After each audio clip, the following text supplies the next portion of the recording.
nerai suara nih bisa ada anak musik nih.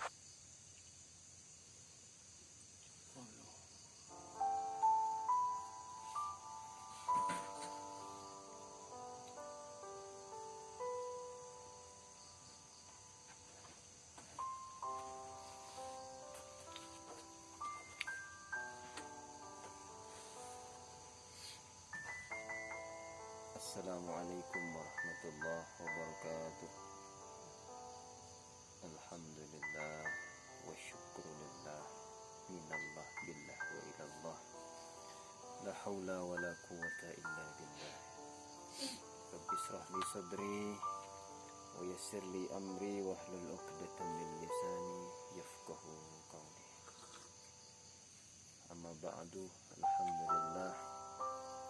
Puji syukur kita panjatkan kepada Allah Subhanahu wa taala yang mana kita masih diberikan berbagai macam kenikmatan, berbagai macam kesempatan,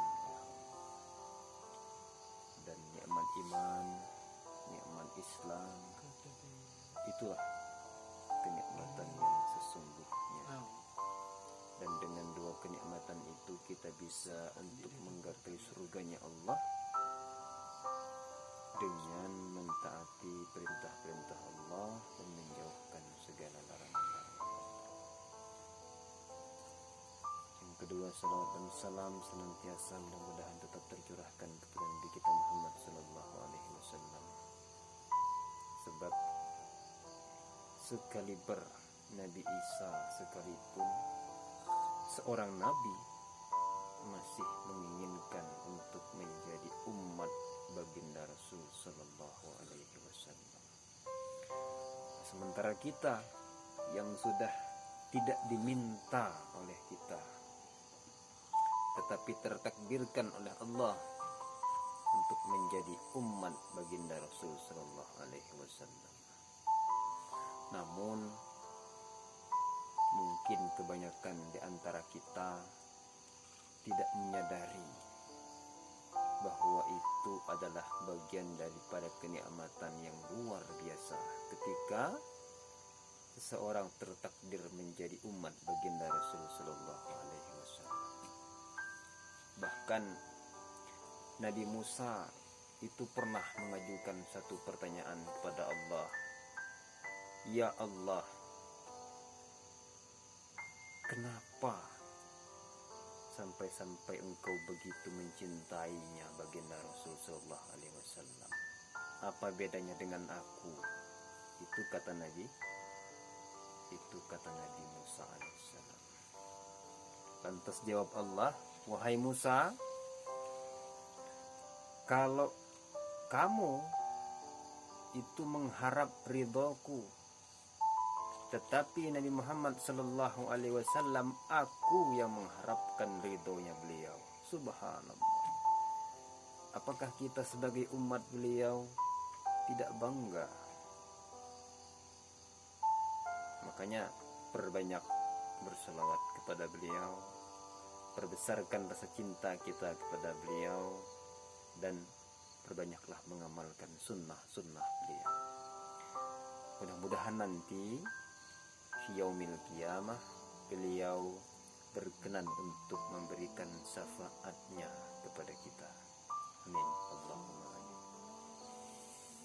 Ya, ini adalah perkumpulan renungan malam para sufistik. Jadi ini hanya sekedar untuk mengisi waktu kekosongan malam, diisi untuk kumpul-kumpul, diisi untuk pencerahan jiwa. Sebab dalam sebuah kitab Idahu Asrori Ulumin Muqarrabin itu dikisahkan dan dikatakan seorang pengarangnya bahwa begadang malam itu dihitung ibadah oleh Allah, walaupun hanya membelah kayu bakar. Apalagi malam-malam itu kita isi dengan cerita-cerita ibadah, cerita-cerita tentang ketauhidan, cerita-cerita tentang ketuhanan, tasawuf, sufistik, dan lain sebagainya, maka akan lebih menjadi ibadah lagi. Ahibatillah, mudah-mudahan lewat renungan malam sufistik ini kita bisa menggapai rahmat Allah, kita bisa menggapai ridhonya Allah. Yang terpenting adalah bagi kita tidak perlu hidup neko-neko, ya kan? Sebab ada sebagian orang yang datang ke rumah kita, mereka menginginkan untuk agar ilmu yang telah dipelajari mereka pada zaman dahulu itu dicabut. Saya bertanya, kenapa kok Pak mau dicabut?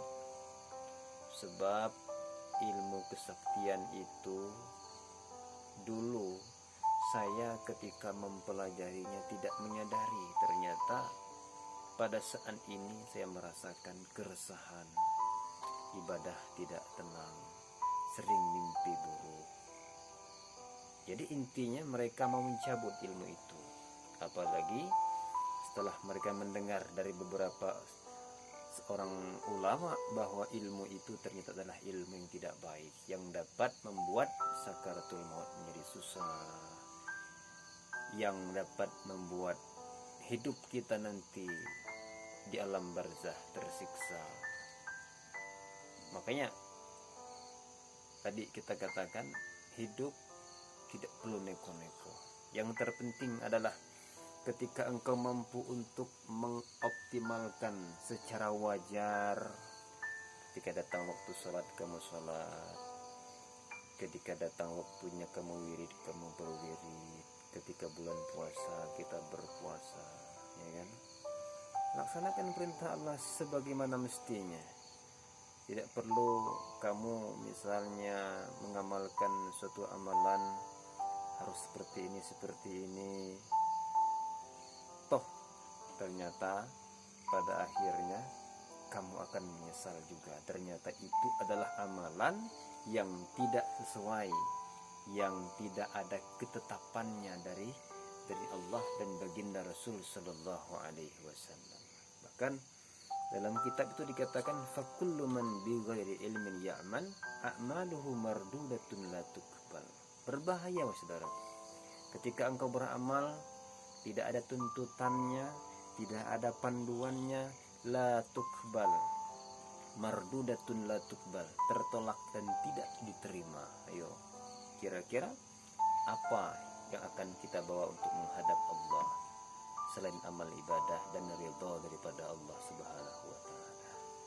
Memang Allah memiliki hak kuasa untuk memasukkan kita ke dalam surga walaupun kita ahli maksiat, dan Allah berhak untuk memasukkan kita ke dalam neraka walaupun kita ahli ibadah. Tujuan kita memang bukan surga dan neraka, cuman kita sebagai manusia memiliki rasa takut dan senang, takut pada neraka dan senang kepada surga. Nah, itu secara syariat itu dapat terlaksana dengan menjauhkan segala larangan Allah seperti berjudi, minuman khamar, menipu orang, dan kemaksiatan yang tidak baik lainnya. Dan memperbanyak amal kebajikan seperti sholat, zikir, sodako, membantu orang lain, ya. Nah, dengan dua hal tersebut insya Allah keridhaan Allah akan bisa kita gapai, neraka Allah dapat terhindar, dan surga Allah pun dapat kita masuki. Yang sudah pasti semua itu adalah rahmat daripada Allah Subhanahu wa taala.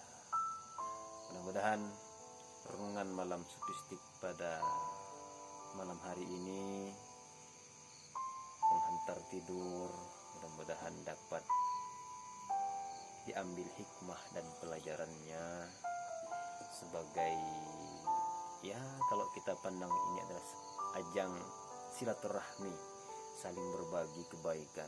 Mudah-mudahan dengan adanya wasilah Android ini kita bisa untuk saling bersilaturahmi. Bukankah bersilaturahmi itu bagian daripada perintah Allah Subhanahu wa Ta'ala?